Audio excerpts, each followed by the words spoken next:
The draft में आज देश के उस सबसे लंबे केबल स्टेट सिग्नेचर ब्रिज की बात करेंगे जिसका डिजाइन खुद प्रधानमंत्री नरेंद्र मोदी ने फाइनल किया है। समंदर पर बने देश के सबसे लंबे स्पैन वाले केबल स्टेट ब्रिज का पिलर समुद्र तल से 150 मीटर ऊपर है और उम्र 100 वर्ष से ज्यादा। गुजरात में समुद्र के ऊपर बने इस पुल से 1 मेगावाट बिजली पैदा होगी, यानी समंदर पर बना पुल बिजली का कारखाना भी होगा। इस ब्रिज का नाम सुदर्शन सेतु रखा गया है। समंदर पर ऐसा पुल भारत में पहले कभी नहीं बना था। इसे बनने में करीब 6 वर्ष का समय लगा है और अब ये बनकर तैयार है। आज के वीडियो में हम इसी ब्रिज की बात करेंगे। इसे आप आसानी से समझ पाएं, इसके लिए हमने इसे 5 हिस्सों में बांटा है। पहले हिस्से में पुल का एक एक डिटेल होगा। दूसरे हिस्से में ये बताएंगे कि इस पुल को बनाने की जरूरत क्यों पड़ी। तीसरे हिस्से में पुल की हिस्ट्री बताएंगे। चौथे हिस्से में पुल के आइडिया और डिजाइन की बात होगी। 5वें हिस्से में इस पुल की सबसे बड़ी खासियत बताएंगे जो अब तक भारत के किसी पुल में नहीं है। वीडियो की शुरुआत करें उससे पहले आपसे रिक्वेस्ट है कि हमारे चैनल को सब्सक्राइब जरूर करें, बेल आइकॉन जरूर प्रेस करें।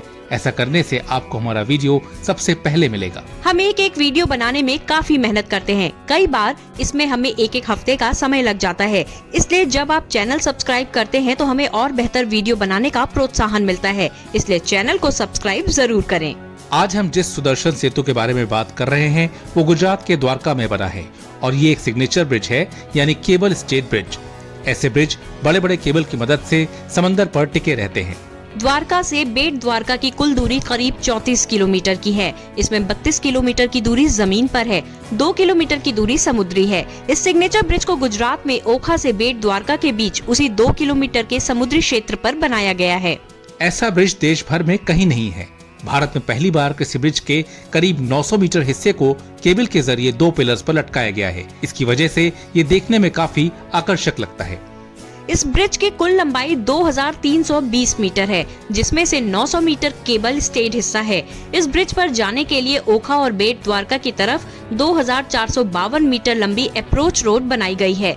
4 लेन ब्रिज की चौड़ाई 27.20 मीटर है, जिसमें दोनों तरफ 2.5 मीटर के फुटपाथ बनाए गए हैं।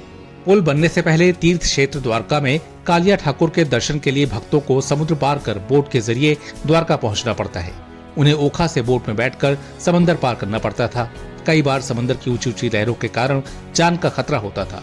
समुद्र में ऊंची लहरें उठने पर फेरी सेवा को बंद करना पड़ता था। सेवा बंद होने पर भक्त द्वारका नहीं पहुंच पाते थे और भगवान के दर्शन नहीं कर पाते थे, जिससे उन्हें काफी निराशा होती थी। मौजूदा प्रधानमंत्री नरेंद्र मोदी जब गुजरात के सीएम थे तो कई बार पुल बनाने पर चर्चा हुई, लेकिन पर्यावरण और तमाम समुद्री शंकाओं के कारण पुल का निर्माण नहीं हो पाया। 2014 में पीएम बनने के बाद भी नरेंद्र मोदी के प्लान में ओखा बेट द्वारका का ब्रिज था। वो चाहते थे कि जल्दी से जल्दी इस ब्रिज का निर्माण कराया जाए, जिससे द्वारका जाने वाले भक्तों को कभी निराश न होना पड़े।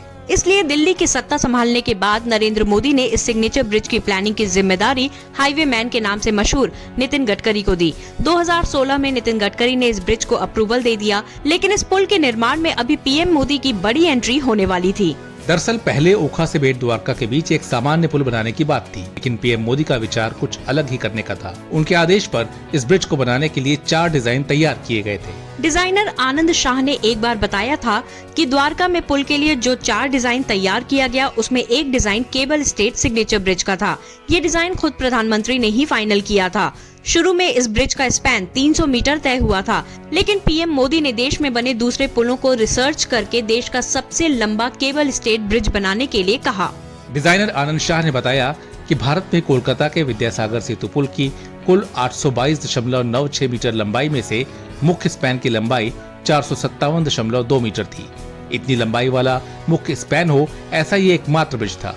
इसलिए प्रधानमंत्री ने सुझाव दिया कि ओखा और बेट द्वारका को जोड़ने वाले केबल स्टेट सिग्नेचर ब्रिज का स्पैन उससे भी लंबा होना चाहिए। इसके बाद इंजीनियर्स ने सबसे लंबे स्पैन के डिजाइन को तैयार किया। आखिर में जब पीएम मोदी ने खुद डिजाइन फाइनल किया तो इसका काम शुरू हुआ। प्रधानमंत्री नरेंद्र मोदी ने इस ड्रीम प्रोजेक्ट की नींव अक्टूबर 2017 में रखी थी। शुरुआत में तो काम काफी तेजी से चलता रहा, लेकिन कोरोना ने करीब 2 वर्षों का ब्रेक भी लगाया। लेकिन कोरोना के बाद काम ने फिर से रफ्तार पकड़ी। ब्रिज को बनाने में करीब 300 से ज्यादा इंजीनियर और कामगार लगे थे, जिनकी मेहनत से 100 वर्ष की आयु वाला देश का सबसे लंबे स्पैन वाला केबल स्टेट ब्रिज तैयार हुआ। 2017 से करीब 6 साल बाद गुजरात को ये आइकॉनिक सिग्नेचर ब्रिज मिल चुका है। इसे बनने में कुल 962 करोड़ रुपए खर्च हुए हैं। ओखा और बेट द्वारका को जोड़ने वाले देश के सबसे लंबे केबल स्टेट सिग्नेचर ब्रिज पर वाहनों के लिए 4 लेन है और दोनों तरफ पैदल यात्रियों के लिए 2.5 मीटर का गलियारा है। यहाँ से गोल्फ कार्ट भी गुजर सकते हैं। पैदल जाने वाले दर्शनार्थियों को धूप से बचाने के लिए ऊपर कवर शेड के रूप में 1 मेगावाट का सोलर प्लांट लगाया गया है ताकि पुल की रोशनी के लिए जरूरी बिजली पैदा की जा सके। यानी ये पुल ही नहीं बल्कि एक तरह से बिजली का कारखाना भी है। यहाँ बनने वाली बिजली इस पुल के अलावा दूसरी जगहों पर काम में आएगी। डिजाइनर आनंद शाह के मुताबिक इस ब्रिज से सोलर एनर्जी जनरेट हो, ये सुझाव भी प्रधानमंत्री नरेंद्र मोदी ने ही दिया था, जिसके बाद सोलर पैनल लगाने का फैसला हुआ। सिग्नेचर ब्रिज की बाकी खूबियों की बात करें तो इसकी ऊंचाई समंदर के वाटर सरफेस से 18 मीटर ऊपर है, जिससे बड़े बड़े जहाज पुल के नीचे से आराम से गुजर सकते हैं। इसके अलावा पैदल यात्रियों के कॉरिडोर पर हर 10 मीटर पर गीता ज्ञान की नक्काशी, पत्थर की शिलाओं पर धार्मिक जानकारी की नक्काशी बनी हुई है। ओखा की तरफ 24,000 वर्ग मीटर और बेट द्वारका की तरफ 16,000 वर्ग मीटर का मुख्य पार्किंग स्पेस तैयार किया गया है। 2.25 किलोमीटर लंबे इस ब्रिज के खुलने से सालाना करीब 65 लाख लोगों को फायदा हो रहा है। द्वारका पहुंचने वाले टूरिस्ट को एक अलग रोमांच का मजा मिलेगा। वो न सिर्फ नीले समुद्र के ऊपर से फर्राटा भर पाएंगे, बल्कि रात के दौरान रंग बिरंगी लाइटों में अद्भुत सौंदर्य को निहार पाएंगे। इस ब्रिज पर 12 टूरिस्ट गैलरी भी बनाई गई हैं, जहां पर वो कुछ देर रुककर कच्छ की खाड़ी के समुद्र को देख पाएंगे। इतना ही नहीं, टूरिस्ट डूबते हुए सूर्य को भी निहार पाएंगे। अब जब ये पुल पूरी तरह से बनकर तैयार हो गया है तो कृष्ण भक्त वर्ष के 365 दिन आवाजाही कर सकेंगे। ब्रिज के खुलने से ओखा से बेट द्वारका आने जाने के समय में भी बचत हुई है। इस ब्रिज की शुरुआत के साथ ही गुजरात टूरिज्म ने द्वारका में पर्यटन बढ़ाने के लिए सबमरीन पनडुब्बी परियोजना भी बनाई है, जिसके 2024 के आखिर तक शुरू होने की उम्मीद है। हमारा ये वीडियो आपको कैसा लगा हमें जरूर बताइए। हमारी कोशिश होती है कि हर वीडियो के माध्यम से आपका ज्ञान बढ़ाएं, आपको जानकार बनाएं, और अगर ऐसा करने में हम सफल हो रहे हैं तो आप इसे सब्सक्राइब जरूर कीजिए, शेयर कीजिए, परिवार और दोस्तों को भी शेयर करने के लिए कहिए। एक और बात, अगर आपको हमारा कंटेंट पसंद आता है, हमारी दी गई जानकारी आपको अच्छी लगती है, तो आप हमें फाइनेंशियल सपोर्ट कर सकते हैं या सुपर थैंक्स खरीद कर आप हमें मदद कर सकते हैं।